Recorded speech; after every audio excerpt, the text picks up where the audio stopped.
स्तोत्रसंहिता 146 ओवी 110. आपण यहोवा देवाने निर्माण केलेल्या निर्मितीला नाही तर जो निर्मात्या यहोवा देव यालाच भजूया. हालेलुया. हे माझ्या जीवा, तू यहोवा देवाचे स्तवन कर. मी जिवंत आहे तोपर्यंत यहोवा देवालाच भजीन. मी आहे तोपर्यंत मी माझ्या यहोवा देवाला स्तुती स्तवने गाईन. जे अधिपती आहेत त्यांच्यावर भाव ठेवू नका. ज्यांच्या ठाई काही तारण नाही अशा त्या मनुष्य संतानावर भाव ठेवू नका, असे यहोवा देव म्हणतो. जे आपले अधिपती आहेत त्यांचा यहोवा देव श्वास काढून घेतो. त्या मनुष्य संतानावर विश्वास ठेवू नका. त्यांच्यापासून आपले तारण होणार नाही. ते आपल्या मातीत परत जातात. त्याच दिवशी त्यांचे संकल्प नष्ट होतात, कारण ते त्यांचे संकल्प पूर्ण करण्यासाठी पृथ्वीवर जिवंत नसतात. म्हणून यहोवा देव म्हणतो, माझ्यावर विश्वास ठेवा. ज्यांच्या सहाय्याला याकोबाचा देव यहोवा आहे व ज्याची आशा यहोवा आपला देव याच्यावरच आहे ते सुखी आहेत. यहोवा देवानेच आकाश व पृथ्वी निर्माण केली.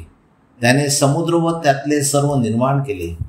तो सदा सत्य राखतो व जे जातलेले आहेत त्यांचा तो न्याय करतो. जे भुकेले आहेत त्यांना तो अन्न देतो.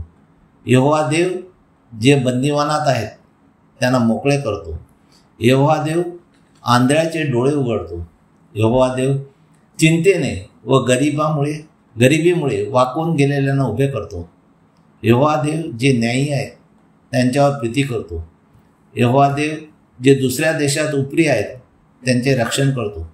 तो अनाथाला आणि विधवेला आधार देतो, परंतु तो दुष्टाचा व पाप्यांचा मार्ग उलटापालटा करतो.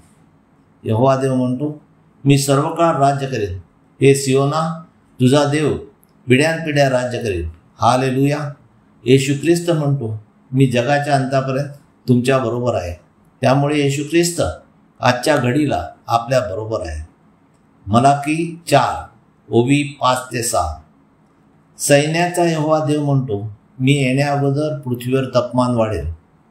सध्या पृथ्वीवर तापमान 55 डिग्री सेल्सिअस असते. दुष्कर्म करणाऱ्यांना यहोवा देव जाळून दसकट बनवेल.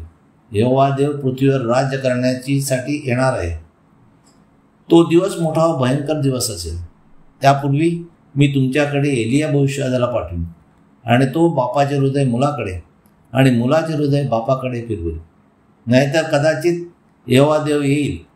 त्यावेळेला यहोवा देवाच्या नावाची स्तुती आराधना करणारे सापडले नाहीत तर पृथ्वीला यहोवा देव शापाने हाणेल, असे अभिवचन यहोवा देवाने दिलेले आहे. तर आपण हालेलुया म्हणून जसे पवित्र आत्मे त्याची स्तुती करतात तसे आपण सर्वजण करूया, म्हणजे आपणावर शाप येणार नाही. जकर्यात 14 ओवी 9. आणि यहोवा सर्व पृथ्वीवर राजा होईल. त्या दिवसात यहोवा एकच आणि त्याचे नाव एकच होईल, असे वचन यहोवा देवाने जकर्या भविष्यवाद्याच्या मुखांतून दिले आहे. तर आपण त्याच्या वचनाप्रमाणे एकच यहोवा देवाला येशू ख्रिस्ताच्या मध्यस्थीने भजूया. संतांची स्तुती आराधना केल्यास ती मूर्तिपूजा होईल. Hallelujah. Amen. Shri Anthony John Pereira, यहोवा देवाचा सेवक, Pereira builder. Praise God. Hallelujah.